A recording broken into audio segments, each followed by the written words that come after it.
Oh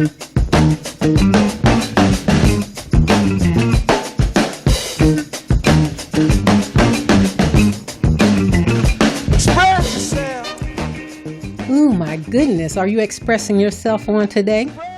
And greetings and thank you for tuning into my podcast, Qurious podcast, and I am your host for this segment. And I appreciate you for tuning in. I take nothing for granted. Allow yourself to be open as I speak with you on this topic. It's for people that's like artists or people that's doing anything different, people that are peculiar, people that's just looking to do their own thing. And so that's why the topic for this is stripped like Job. Now, back in the day, Job had a situation going on and he really loved the Lord, and the enemy wanted him. But the Lord said, you can do anything you want to him, but don't touch a hair on his head. And so he got jacked up, meaning he lost everything, children, his possession, everything. Now, when you're doing stuff for the Lord, there is a heavy price that you're going to have to pay. In order to be a leader, you want to get stripped down. You understand? To nothing. And so you can't come into this thing like you're ready. And I wasn't ready for anything. It's just that he whooped on me, beat me up, gave me black eyes, bust my ribs and stuff up. And so that's why I'm sitting here today. This is not really what I wanted to do, but I accepted my calling to do whatever it is I need to do in the vineyard pertaining to the kingdom. It's called building the kingdom. And so the labor is few, but the venue out there is a lot of stuff going on. Do you understand what I'm saying? But nobody wants to labor because it's work. Anything that you do in life, you got to put in that work. I don't care if you're an entrepreneur. I don't care if you're on the man's job. I don't care what it is that you do. You're going to have to put some work in. But my choice is to be an entrepreneur. I had to work on a man's job to take care of my children back in the day, but I told myself that's not something that I wanted to do on a long-term basis. And so I worked towards that. And then I knew at the same time that as I progressed and I started maturing, that I had to get some type of benefits going on. Now, most entrepreneurs, when they reach a certain dimension, level, or rim, they have not set anything up for themselves, and so they're stuck. And I knew that I did not want to be stuck. So, I worked on a man's job and I hustled on a weekend. And so when it was time for me to do my thing, I was able to break loose. Now, stripped like Job, I had to go to college. Not because I wanted to go to college, because they was giving away some of that money. And back in that time, we had situations and things going on. So one of my friends said, why don't you go to college and offset some of this stuff that's going on with you? And that's what I did. And I didn't know what I wanted to do in college, but I knew that I was good in art. I was good at drawing. And so I segued myself into that area, and I was very good, except for my skills. They were just lying dormant. And it was just a lot going on in my life at that time. And painting just helped, calm me down, ease my mind. Now, mind you, at that time, I had my daughter and my grandson living with me. So it was very hard for me to concentrate because the type of work that I did was something spectacular. It's not something that you just go to the drawing board and do. And when you're painting, you have to be able to take your time. And you have to have the right brushes and stuff. And because I went to school and because they gave me that money, they give you what they want. Okay. Now, so I went to school and I was very good. And one thing I learned that, when people give you something, you have to keep a certain grade up, which is a C. And so I knew if I went to class, if I participated, if I did the work, there was no way that I could fail. Because one thing I had on my mind, I need those dead presidents to help me do what I needed to do. And so when you go to college, sometimes those professors, they're very brutal. And it was a few of us that was seasoned. And so they knew that they couldn't talk to us the way they talk to them young folk. You understand what I'm saying? Now, I will do your color theory. I will do your scaling. I will do whatever you want, but you ain't going to come to me sideways. And so that was a challenge for me to keep my mouth shut. And then at the same time, I was learning what I needed, because I knew once I got what I needed from college, I was going to go out there into the vineyard and make my money with my paintings. And so, as I mentioned, they gave you what they wanted you to have. And so as I went on into that field, I started getting my own stuff. And I would talk to the other painters after class. These were seasoned people. These were people that had been painting a long time, and they had explained to me, oh, you have to have the right tools if you want your stuff to be right. And so what I started doing, I started to invest in my own stuff, like a Sable paintbrush like this. It's like $100 paintbrush. See, I didn't have time to be struggling and everything like that with the strokes and everything. I need things to be nice and easy. And each paintbrush that I have represents something. Now, people knew that I did fine lines. This is a stripper brush. A stripper brush allows you to do your fine lines. And so as I would work with my headphones and everything, my professors, they was over there looking. You know, you got them haters. They're really haters. And I understand what kids mean. They're not really there to help you. They're more of, they like to criticize you. It is what it is. But see, I knew that I was good at what I did. And they would come over and I would have to tell them, you come over here one more time, I'm going to have to dig in your behind. Just get away. And so we had to learn color theory, psychedelic. And I went against the grain because I don't like browns. I don't like dull colors.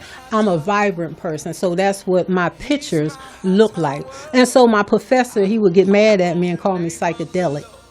And I would tell him, listen, when I leave up out of here, I'm going to sell my paintings. And so I will do whatever you ask me to do, but this painting belongs to me. And so that's how I stayed focused in school, because I knew what I was there for. I knew why I was there, and I knew what I had to do in order to get that grade.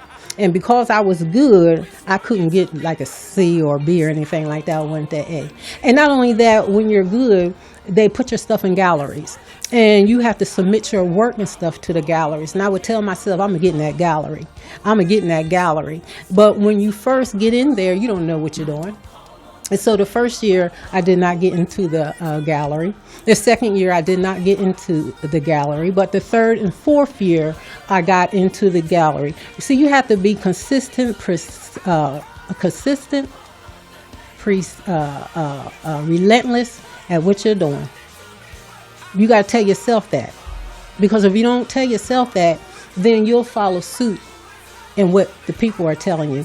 And I didn't want that to happen. And so with all my beautiful paint brushes and everything like that, I made beautiful, beautiful paintings. And not only that, the professors from the other classes would come over and look at my work. Why? Because I accomplished my signature. It's called your signature, which is my texture. I do textures in my painting where it looked like wood, but it wasn't. You understand? And then I had my signature. Now, there was a lot of people that did not have their signature.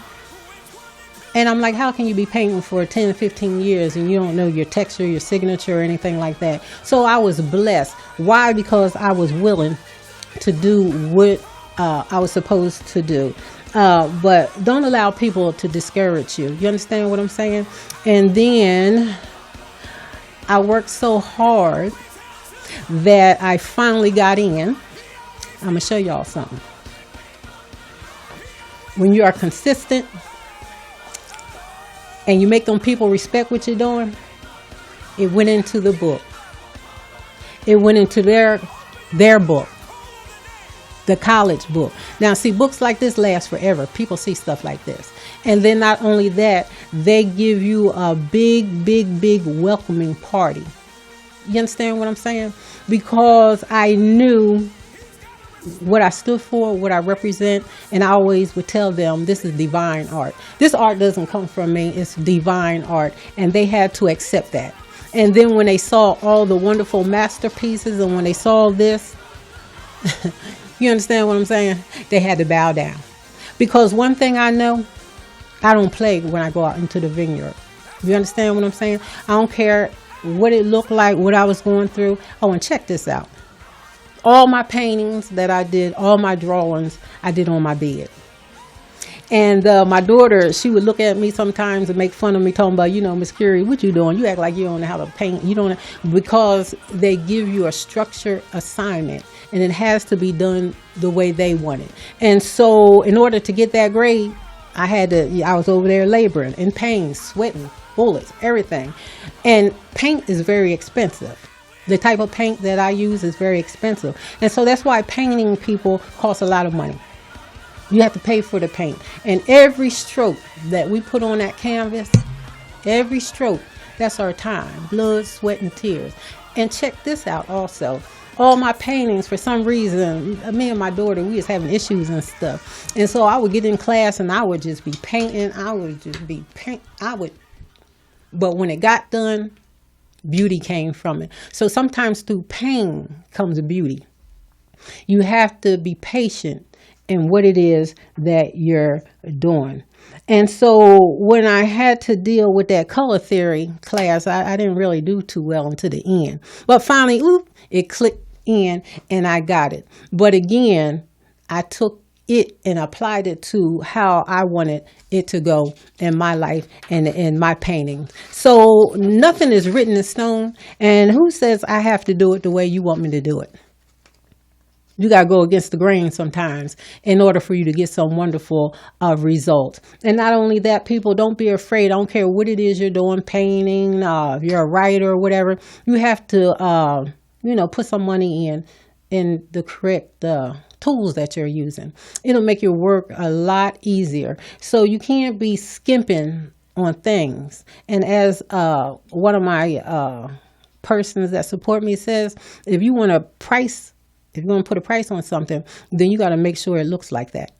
You can't just put a price on something and it's not looking good. So everything that I do, I have to make sure that it's looking good. Painting and drawing, it really did save my life. Because at that time, I was kind of spinning out of control, but didn't nobody understand or know that I was spinning out of control. And so when I would go in there, it relaxed me for the 3 hours that I was in there. It helped me to deal with my grandson. It helped me to deal with my daughter. It says talent is something special for people to admire. And see, when people admire your work, that's a mighty beautiful thing. It's a gift from the Lord. Now, it may not be painting, it may not be art. It can be whatever you choose it to be. That's your talent, okay? And you got to work on your talent. And whatever you do, people, do it well. Have some zeal to what you're doing. Don't be just doing it. For instance, if I tell my grandson to make a bed, he make the bed, but you didn't make the bed correctly. No, you have to make that bed where it looks good. You have to make that bed where it's inviting to where you want to, lay down on it. Just don't make the bed. And I'm going to stop right here and I'm going to talk about my good stuff. Right here. People ask me all the time, Qurious, why your skin look like that. This is my Qurious shea butter jellies. And then I have another one that's Qurious jellies. That's like petroleum jelly. So I have two. You put it all over your body. Men put it on their beards, their hair. You can put it whatever, and your body look like this. And so don't be fooled that we don't have any products. And you don't always have to go to their store and buy their products. You need to start supporting a Black-owned business. Don't talk about it, people. Be about it. Don't just wait for Black History Month, and then after it's over, you don't talk about Black history no more. Miss me with all that, okay? And this right here is my Qurious multi-sprays.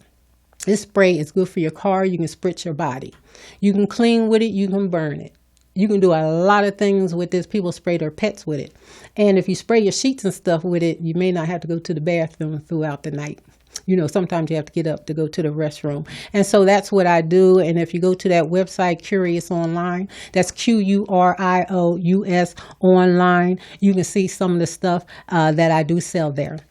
I would like to stay on this platform. I believe that I have been sent here for such a time as this, to reach a lot of people, to help a lot of people. And why do I say that? Because I'm in that jungle every day, and it's ugly out there. And people are hurting. People need to be loved on. People need to be listened to. And that's what I do. Now, most people that know me, I like hugging. And so that's what I do. It says we're supposed to get 10 hugs a day, and people don't get no 10 hugs a day. I don't even get 10 hugs a day. But when I go out into the vineyard, I get all types of hugs, because it's a healing process and what we're doing. Life is also beautiful, and I always say it, people, but it's short. It's very, very short. So you got to make sure you put your footprint in the earth realm, okay?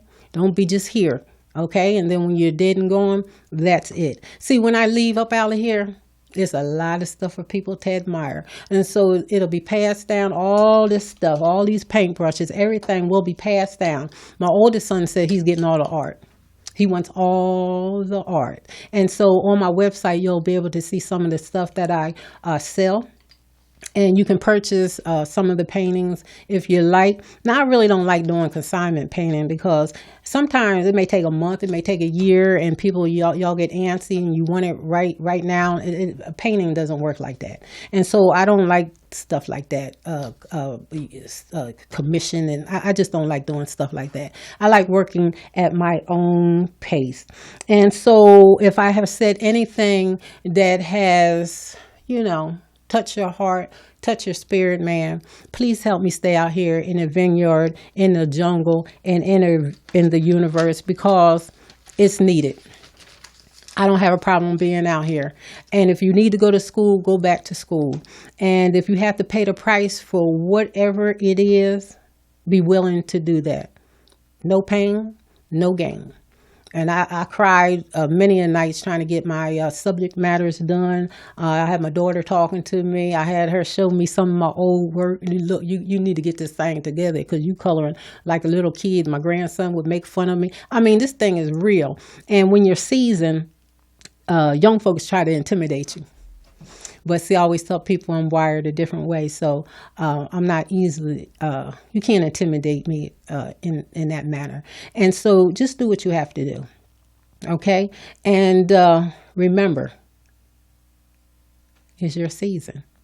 If you have not put no work in, don't look for anything. Nothing's coming to you. And my saying that I always like to leave with you all is, move in purpose. Understand why you're moving in purpose. I understand now why I'm moving in purpose. I understand why I have to move in the manner that I'm moving, and I'm okay with it now. So, ladies, gentlemen, children, get your life, get yourself together, and do what you want to do. Do what you want to do. Invest in yourself, because remember, the man, he's not going to do that for you. Make a beautiful day just because.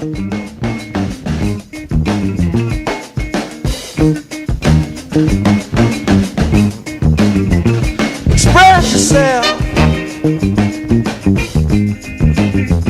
Express yourself.